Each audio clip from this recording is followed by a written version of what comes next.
Jadi tetap hewan kurbannya akan dibeli, jangan khawatir karena kurban tetap harus ada hewan kurban.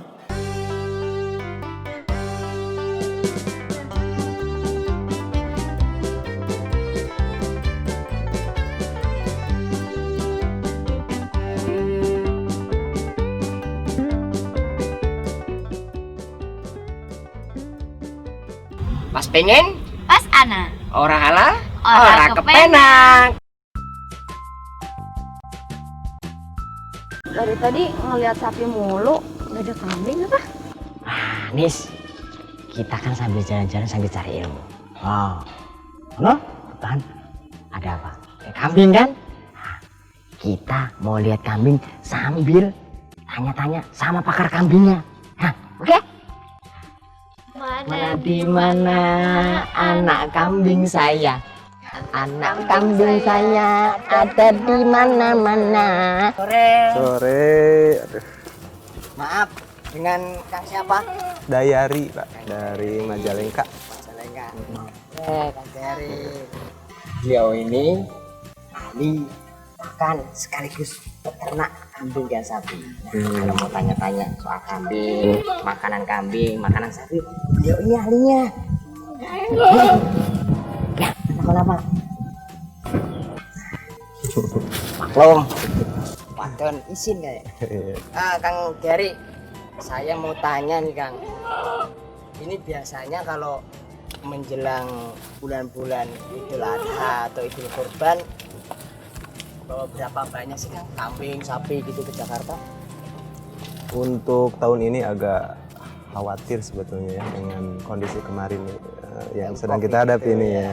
Jadi kemarin sama Pak Peno itu yang di sini, yang bagian penjualan di sini cuma ngirim 50 ekor kemarin itu. 50 ekor dan itu pun sebetulnya kita ada khawatir juga ya. Ragu-ragu. Cobaan kata yang di sininya udah semangat aja lah gitu. Wah, tetap yakin aja ya. Tetap yakin, tetap kita kirim. Ini kiriman dari Majalengka dan dari Cianjur itu. Ragu-ragu itu soal apa, memang yang soal pandemik itu ada atau ada faktor-faktor yang lain? Nah, di samping itu ada juga faktor lain, katanya ada isu semacam isu bahwa kurban itu bisa dikonversi ke uang aja. Oh gitu. iya. Cuma uangnya aja yang Benar. dibagikan seperti itu. Nah, menurut Kang Dari itu pengaruh banget nggak sih buat para ini pengusaha peternak?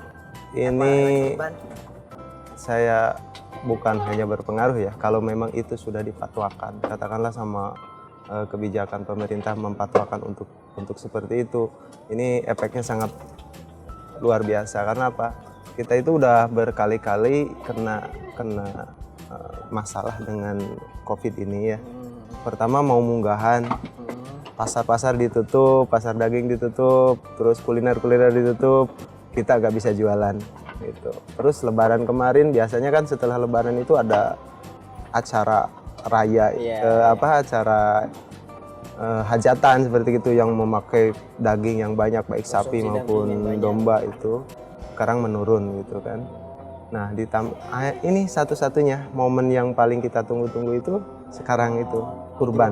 Idul Kurban itu dalam 1 tahun itu yang momen yang paling kita tunggu. Tapi dengan rumor seperti ini ya kita juga agak hati-hati untuk mengirim barang ke wilayah sini untuk ke Jakarta ini gitu. Tapi tetap pada sebagian teman-teman tetap yakin ya dengan Sebagian yakin. Banyak yang pending juga. Banyak yang pending kayak biasanya kan ini udah ditandain sama DKM.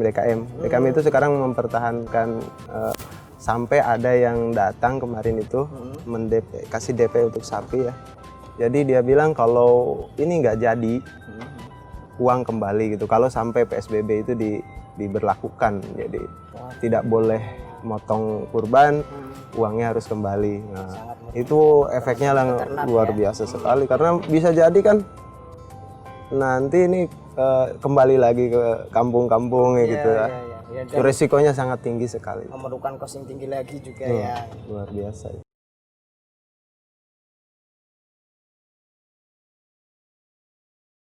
Ada isu yang lagi lumayan rame nih di kalangan pedagang teman-teman bahwa kurban ini mau dikonversikan berupa uang. Nah, Itu gimana itu? Itu gimana? ya, Menarik itu. Kalau saya pribadi ya kan, ya semoga ya hasilnya tuh nggak seperti itu gitu. Tapi kita lihat pasar-pasar teman-teman ya alhamdulillah ini di belakang juga mau kirim gitu kan.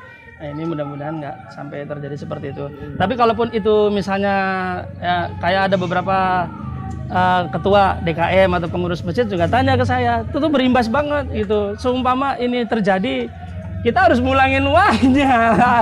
Sementara ya kami berharap gitu, saya pribadi, kami selaku usaha atau pedagang ya hewan kurban ini yang memang kita jadi kerjasama sama peternak di daerah, apalagi udah kayak gini, kita udah display, kita udah bawa dari daerah, bawa ke sini dengan harapan perdagangan ini bisa laku itu kan. Kalau sampai ini ya tentunya insya Allah lah kita juga udah kumpul-kumpul musyawarah, ya mudah-mudahan kalaulah sampai ada kebijakan yang terpenting itu jangan sampai untuk kebijakan memotong dengan protokol itu yang sampai dilarang itu. Harapannya seperti itu gitu. Ya, jadi kalau memang ini saya pribadi berharap ya tolong dikaji kembali lah gitu. Jadi jangan sampai ya terus terang aja kaget aja. Kita ngobrol, kita sampein ke teman-teman nanti mau ada begini. Ada temen yang sampai melongo, ada wah ini enggak ini. Jadi saya berharap mudah-mudahan pemangku kebijakan, orang-orang yang mengambil keputusan ini bijaklah dalam menghadapi permasalahan ini. Nah, itu. Semoga memang ya. Amin, amin.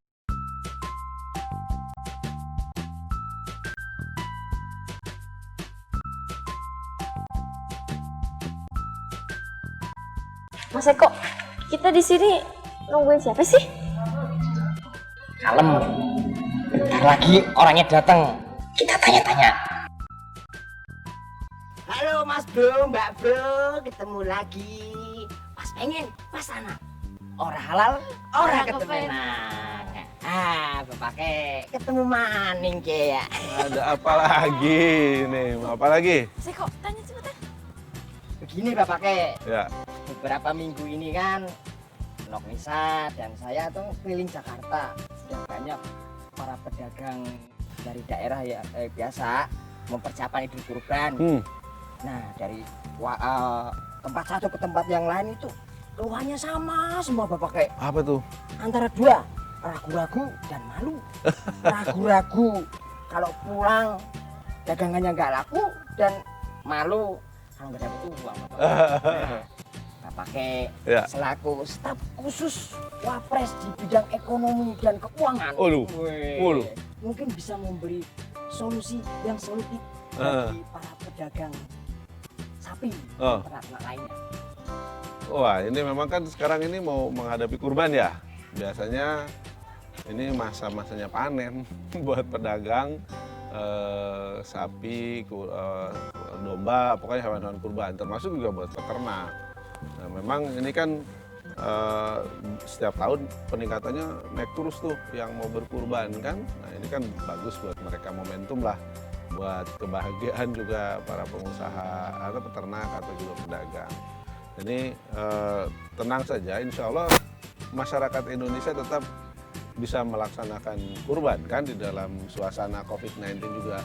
Malah mungkin akan lebih banyak lagi, hanya yang sekarang kita sedang bahas itu atau kita sedang rumuskan adalah bagaimana pengaturannya. Kurbannya bisa di masjid apa enggak gitu kan, atau kurbannya harus di tempat penjagalan yang sudah disediakan yang umum gitu, yang Pemda sehingga tidak terjadi kumpul massa, juga tidak terjadi kemungkinan terpapar ya atau pencemaran COVID-19-nya itu saja. Tapi secara kurbannya tetap bisa berjalan, nggak ada masalah kan, kurban nggak ada masalah. Yang penting kan bisa menyerahkan hewan kurban kemudian dipotong. Mas Eko, itu tuh yang sedekah pakai uang itu, yang kurban pakai uang tuh, tanya. Oh iya bener ya. Bapak Jawab. siji maning ya. Oh. Mengenai berita yang beberapa hari belakangan ini beredar kan, kayaknya pedagang atau peternak itu kan merasa ya sedikit dirugikan lah dengan informasi itu. Mungkin Bapaknya bisa ngasih pencerahan biar para peternak, pedagang itu agak sedikit mendapat apa gitu dengan bisnisnya mereka gitu. Yo, kalau kurban ya kurban. Kalau kurban tuh harus ada hewan yang dikurban. Ya kan? Kalau sedekah ya sedekah. Bisa apa saja sedekah. Ya kan? Bisa sedekah uang, bisa sedekah makanan, bisa sedekah apa saja bisa. Tapi kurban ya harus kurban. Harus hewan kurban yang sesuai dengan syariat yang disembelih ya. Dari mulai kambing, domba, sapi gitu kan, kerbau atau unta itu hewan-hewan yang dikurbankan. Nggak bisa diganti dengan hanya uang saja gitu. Nah itu yang mungkin tetap nanti hewan kurban harus dibeli. Kalaupun saya sekarang menyerahkan saja uangnya ke kelompok tertentu, si kelompok tertentu pasti akan beli hewannya kok. Nggak mungkin si kelompok tertentu bagi-bagi uangnya. Dia akan ambil, dia akan kumpulkan uangnya, belikan hewan kurbannya, dipotong, dagingnya dibagi-bagi. Jadi tidak ada maksudnya mungkin tidak ada kumpul massa untuk acara-acara itu menghindari itu saja. Menghindari itu, saya kira gitu ya. Jadi tetap hewan kurbannya akan dibeli, jangan khawatir karena kurban tetap harus ada hewan kurban, ya, gitu ya. Siap. Paham? Paham, pakai. Ya, Terima kasih. Ya. Pak. Sama-sama, makasih. Salam.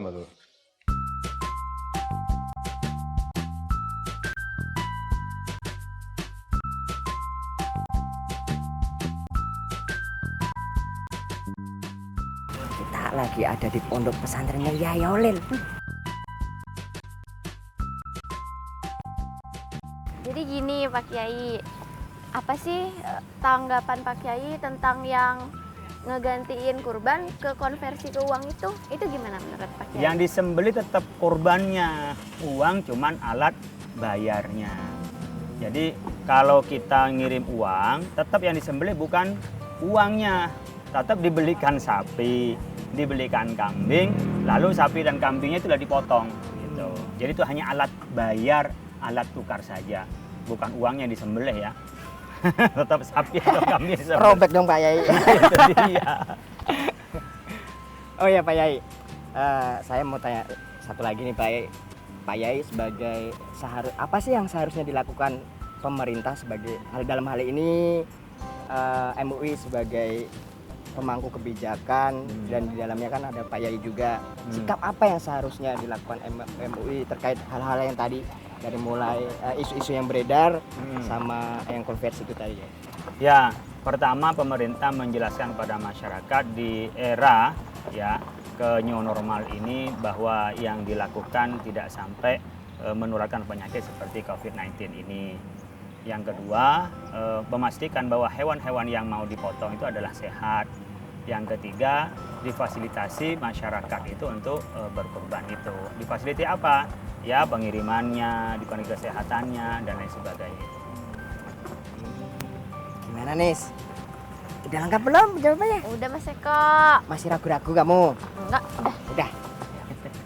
Pak Yai, terima kasih Iya, Pak Yai. atas Sama-sama. waktu dan ilmunya. Sama-sama.